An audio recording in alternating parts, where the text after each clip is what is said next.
Need psychotherapy online or in person? Check out tinyurl.com/THT psychotherapy.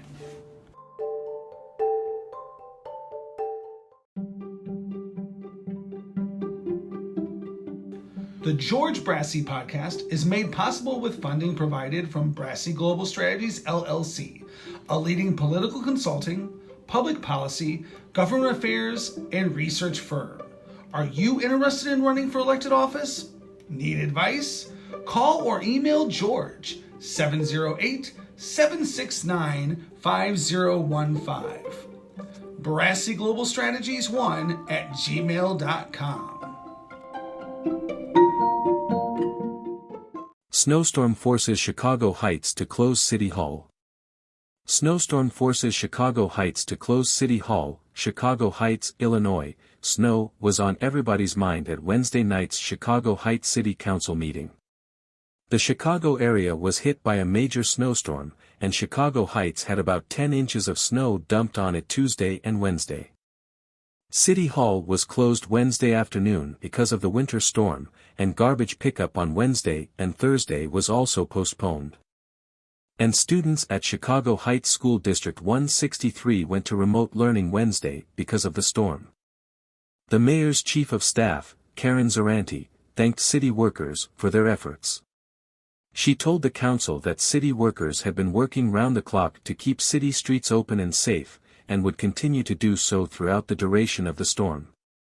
Fifth Ward Alderman George Brassey also lauded city workers, saying, "The snowstorm we have experienced in recent days has been terrible, but the City of Chicago Heights Public Works Department has done an excellent job in maintaining the roads during the snowstorm.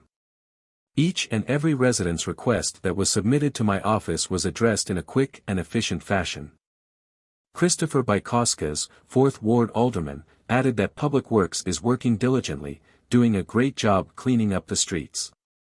In other business, Zaranti said that the city would be hosting its second Illinois Department of Public Health clinic offering vaccinations and booster shots 11 a.m. to 3 p.m. Saturday, February 12 at City Hall. The council also approved an ordinance renewing the city's employee health insurance policy and premium. The city expects to see premiums remain roughly the same. The city's benefits and insurance consultant told the council that he was able to negotiate lower rates with its insurer, Blue Cross/Blue Shield PPO, despite higher prescription drug usage by the 231 employees covered under the policy.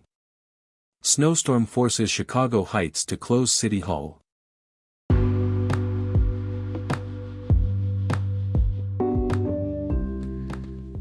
Before we get to the interview, I just want to tell you about our newest sponsor, Union Signs and Printing.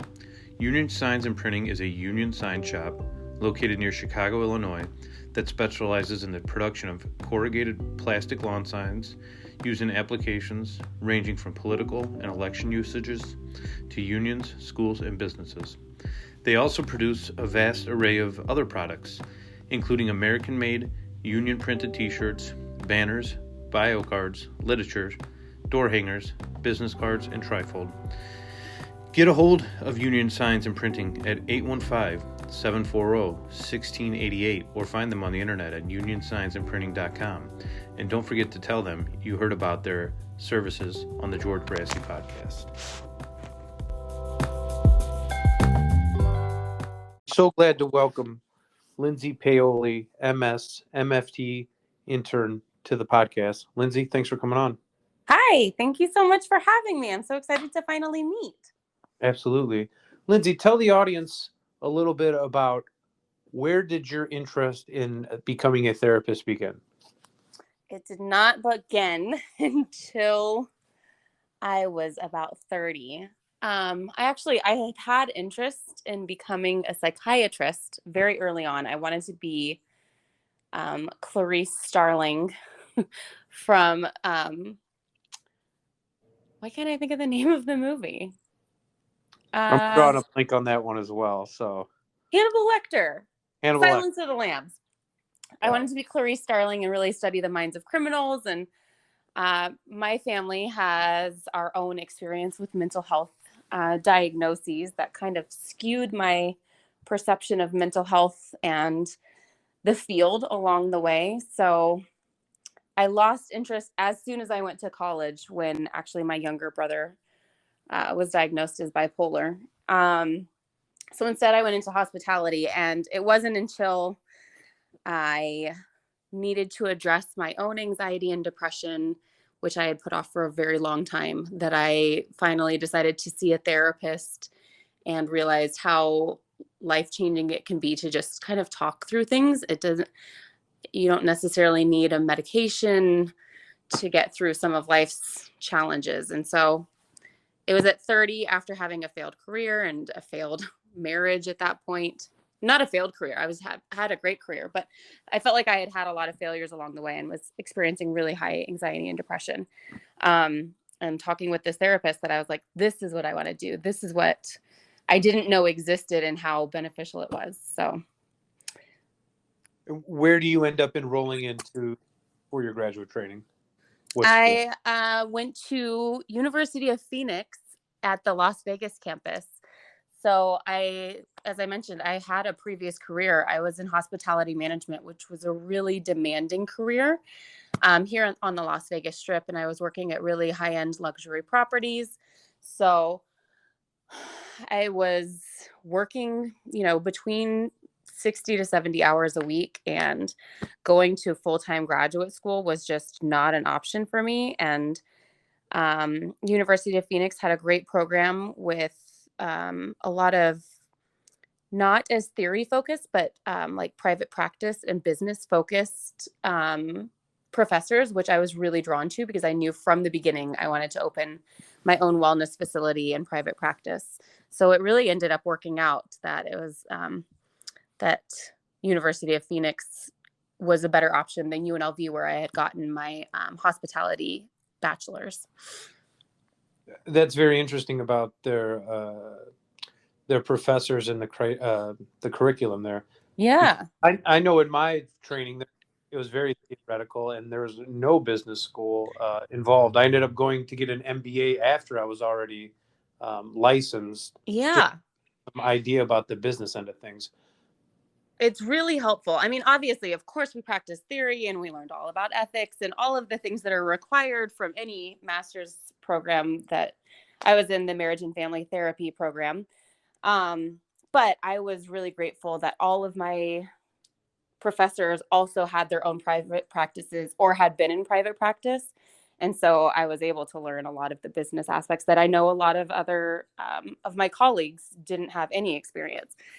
And I would say it still was not enough. Like, you still learn so much more getting out on your own, but it was a completely different experience than I think what I had anticipated initially enrolling. And I'm really grateful for that. What theories and techniques do you rely on and draw upon, even though it wasn't at the center of your program? Yeah. So I am licensed I'm pursuing licensure since I'm still in the intern phase here in Nevada.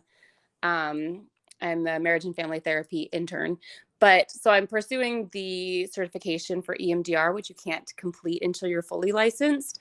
So I do actually a lot of my work based in trauma and just EMDR in general, but I would really say that I'm a narrative therapist. Which also applies to EMDR, right? We're changing the story and kind of shifting the outcome for you, but definitely narrative. I feel like it's just so much more relatable and easy to apply with clients, because I just find it so fascinating that two people can live the exact same experience and create a completely different story for its meaning.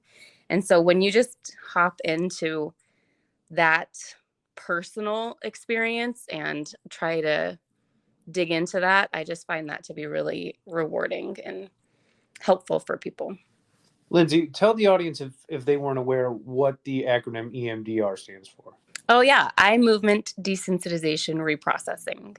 So it is a technique created by Francine Shapiro to essentially stimulate certain parts of your brain to tap into old memories that have created a lasting impact, and usually a distressing impact. So a lot of times when we are feeling unnerved for some reason, and it can be really sudden, it's attached to a memory that we haven't understood that it's attached to. And EMDR is a really cool way to tap into that part of your brain and understand the meaning that you've applied to it. You know, most of our subconscious is written between the ages of 2 and 11. And so a lot of these memories, most people tend to talk about EMDR in terms of big T traumas, like going to war or experiencing famine or abuse, things like that. But for most of my clients, we're kind of tapping into childhood traumas and the little T traumas and just things like emotional neglect or just the way that they are, even things like bullying or other small traumas that when they write that initial story of what it meant for them, they don't realize that then we carry it on until the rest of our lives. And it's essentially like we're running around like 5-year-olds, not processing these initial thoughts that we had. And I find EMDR to be really incredible in helping them to kind of release that narrative that doesn't serve them anymore by the time they're in their 30s and 40s and really successful, and their subconscious belief is like, I'm not worthy or I'm not good enough. Or so EMDRs, they don't necessarily have an explanation for why it works, but it definitely works. And it's a great evidence-based theory that is amazing to watch. I thought it was like witchcraft when I first heard about it, and it's crazy to see, but it's incredibly effective. Lindsey, during the COVID pandemic, my practice saw almost a double in the amount of clients coming in seeking services. What's it been like to be an intern during the pandemic? The same. Like, it was a lot to learn all at the same time because we're still navigating how we even approach our therapy and what our unique style is. So to add in a global crisis and navigating our own personal lives on top of learning how to do things virtually and kind of stretching ethics across the board for our entire field, like we were all kind of pivoting and having to learn new things. So it was a lot, but everything makes us stronger in the end, right? So I think that it has really helped me to, I guess, grow my practice in ways that I wouldn't have anticipated. I would have never wanted to be a virtual therapist. I had always heard so many terrible things about we have to have connection as therapists and you can't have connection through a computer. And I think all of that was kind of really proven wrong through the pandemic. And so now it has really broadened my idea of how we can help people. And that has translated a lot into my business's growth as well. A lot of the people who would have said that, I'm guessing, probably all own the land that a lot of therapist offices were located. Because I was not doing any telehealth prior to the pandemic. I had never done anything online, and I love it. I don't see it ever being something that will not be part of. Yeah, we'll never go back. I don't think we'll ever go back to not offering it. And I'm not sure how it is in Nevada where you're at, but in Illinois, there's large parts of the state where there is no practitioners. So making the virtual therapy more of a prevalent thing in our field allows people from all over the state to work with me, and not just the people who could drive to my office, which is exactly the same here. Nevada is a very dispersed state, and most of our population is in either Las Vegas, Reno, or Carson City. So everywhere else is really spread out and really limited resources. So I agree, it's been a great benefit to our state. How do people in Nevada pay for therapy, in your experience? I mean, I happen to be a private practice that is private pay only. So I'm not going to have a great answer for this. I know a lot of people do rely on insurance, but because I don't accept that, I wouldn't have great numbers on that. But I have no trouble, even as an intern, asking for cash pay clients only. And I think that we're unique, and well, not necessarily unique, but because so much of our work here in Las Vegas especially is corporate, people are hesitant to use their insurance and fear that it will work against them long term in their employment status. So a lot of the clients that I work with would prefer to be private pay for those reasons. So A lot of your work is with corporate clients. Can you talk a little bit about what that means? it is, yes. So I do offer individual therapy and coaching, but I'm all about prevention. And I think that we don't talk nearly enough about prevention. And especially as a marriage and family therapist, our entire goal is to disrupt the system and get out of negative patterns that aren't serving the family, right? And so I started thinking kind of bigger term, like we come from a culture where it's just this corporate grind, like hustle harder, faster, work longer, and achieve greater success. And that's not the case. And that's really honestly a lot of what drove my own individual anxiety and depression, is that like strive for, I don't know, like this perceived success or perfectionism that is not a real thing. And so a lot of that I feel like can be helped by employers taking better care of their employees. And so I've offered programs for speaking engagements to talk about things like burnout or anxiety or grief for their employees, or even consultation services to talk about ways to make a healthier workplace for their employees. I have an entire little theory that I'm working on in terms of mental health prevention that I teach any clients, whether they're individual clients or corporate clients, just about using this acronym daily. I have the MIND fundamentals, and I feel like when you practice movement, intention, nourishment, and deep connections every day as like your base minimum, you're going to be getting along better, and everything else tends to fall into place easier. And so with corporate clients, I'm able to teach them how to incorporate that into their structure or their culture. Again, so that their employees are thriving, and then they're more likely to be happy there. There's less turnover. There's less of FMLA call-ins. There's happier employees make for happier clients. And so the business is thriving once, employees' mental health is taken into consideration. One big part of my practice is we accept a lot of, in Illinois. It is not, at least in the part of I'm in, it is not a cash pay business. It's all insurance or EAP. And the EAP referrals have gone through the roof since the pandemic. And I think what you're doing, working directly with the employer, is something that's very interesting. Yes. Lindsey, we met on the internet. I found you somehow, popped up in my Instagram algorithm, and I was like, wow, this is a really interesting person. Can you talk a little bit about how you've used social media to build your brand and to build awareness of who you are? Yeah, absolutely. I guess before becoming a therapist, I'm trying to think of when. It must have been during grad school. I had the idea to start a blog. I was going through my own therapy at the time and realizing how much I was struggling with perfectionism. And I was like, Instagram and Facebook, all of these things are just terrible traps for comparison. And you get on and they make you feel like crap. And like, there's got to be a better way. Everybody's coming on and showing their best selves with all these curated feeds. And so I created a blog called Flailing Flawlessly because I felt like I never had it together. And I wanted to share stories about just being open and normal and human and having downfalls and also having celebrations.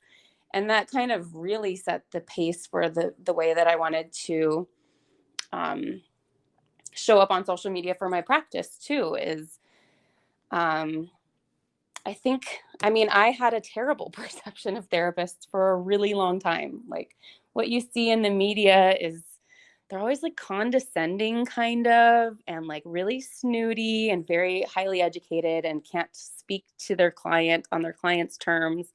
And so social media for me was a way to do that and be like, I'm just like you. I'm a former bartender.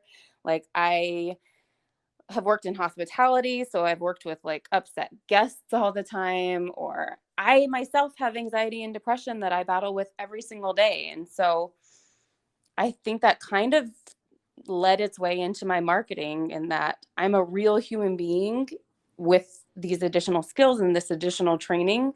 But it doesn't have to feel like, going to therapy doesn't have to feel like you're some broken toy that needs to be fixed and put back together. It can just be like a really amazing connection where you leave feeling lighter and better. And you can only do that with real humans that you respect and can truly open up and talk to. And so I just really strive to be that in my social media. But that comes with fears, because there's a lot of ways in which ethically therapists are supposed to approach marketing or be perceived. And so I've been kind of hesitant for a little while to open up too much about myself. But I feel like the more I just allow myself to be vulnerable and normal and not carry the title, the better my business ends up doing in the long run. So, I mean, it's exactly what I teach my clients, is that authenticity is the key to life. And it has just happened to be the same for my business and social media growth.